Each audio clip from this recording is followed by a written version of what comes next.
ọjọ́ ìbí kìí ṣe kèrè mi bá a bá rọ́dún ẹ̀jẹ̀ a máa dúpẹ́ oore ọ̀pọ̀ ló fẹ́ ṣàmọ́dún tí kú òjijì ti mú wọn lọ.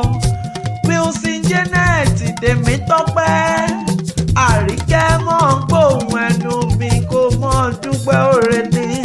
Mo ti ń pè èdè nílẹ̀ yóò ti ṣe sà bó má jẹ́ ti ká pè èdè ní àwòkọ́ ní bàbá èdè lọ́jọ́kọ́jọ́. Bó máa jẹ́ ti ká fohùn wúra ẹni lórí ká fa àkànlò èdè kọrin kórí ẹ̀ níwú òyìnbó akéwì àwa ní bàbá wọn. Mo gbé tàná dànù ọ̀ṣàrà rẹ̀ ẹ̀tẹ́ ti bẹ̀lẹ̀ jẹ́ mọ́ gbọ́ mi. Ṣèbí nítorí Wilson Janet ni mo ṣe wá síbí. Ológun kún tèrè ń palẹ̀ ogun mọ́ òṣàmájò tẹnu mi bóde aṣòfófó gbẹgbà ṣe bíbí ọpẹ́ ló mọ. Bá a bá wí fọ́mọ ẹni àgbọ́ bá a bá wí fọ́mọ ẹni ọmọ ẹni a sì gbà.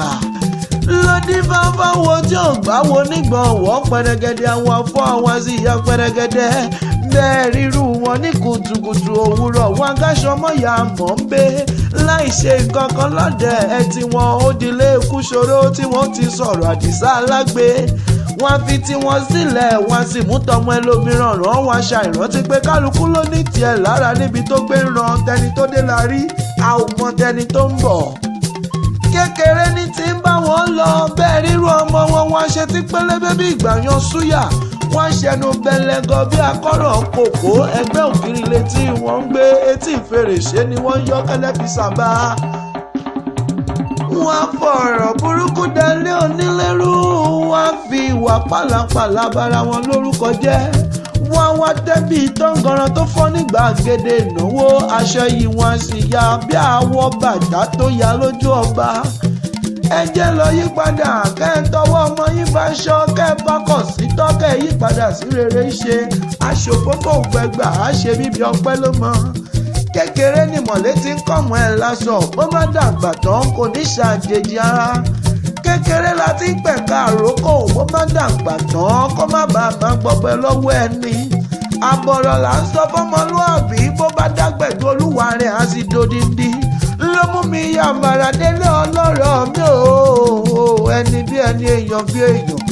Èèyàn àtàtà láwùjọ ní í ṣe ẹni àpọ́nlé arẹwà obìnrin.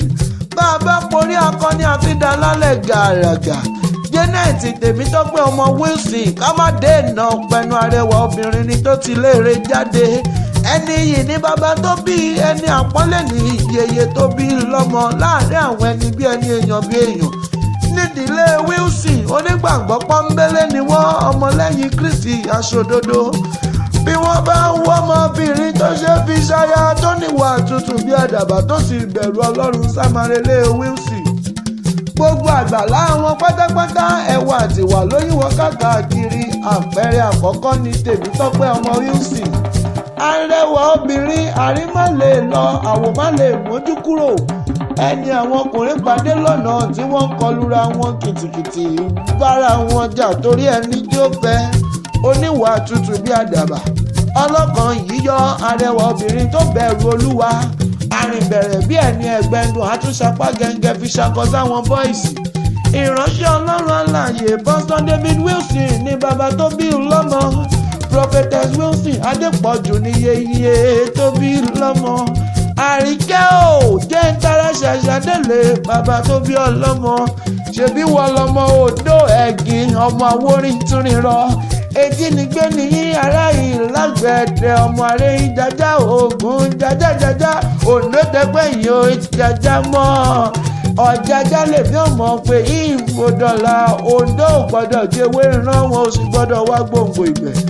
Alágbẹ̀dẹ kan ìtẹ́wọ́ gbowó wọn pé ó dálẹ̀ ni kò mọ́ lọ. Ìrẹ́mọ̀ Ògún mo ti ń bọ̀ bá mi mọ́kọ bẹ́mi náà bá ń bọ̀ lágbẹ̀dẹ mi ò ní bá ọmú ṣùbọ̀.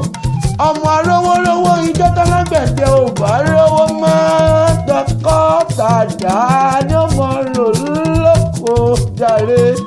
Ìjínigbé ni ọmọ Awórin túnrin rọ.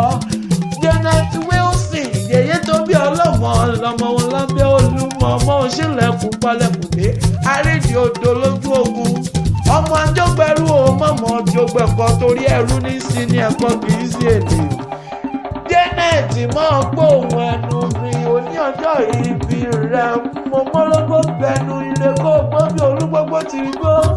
Mo mọ́ bí ìgbẹ́nu obìnrin bí ikú obìnrin bàrù, ikú òjijì ò ní pa ọ́. Ò ní kú níre ìwérewé wa gbélé ayé ṣòro rere fáwọn òbí rẹ̀ wọ̀n ni. Aṣọdúnmọ́dún ní ìṣàwọ̀ aṣọdúnmọ́dún, aṣoṣùmọ́ṣù ní ìṣàwọ̀ aṣoṣùmọ́ṣù. Ọdọọdún là ń lórógbó, ọdọọdún là ń láwùsá, ọdọọdún là ń lọ́mọ obì lórí àtẹ igba ọdún kan dondo ni.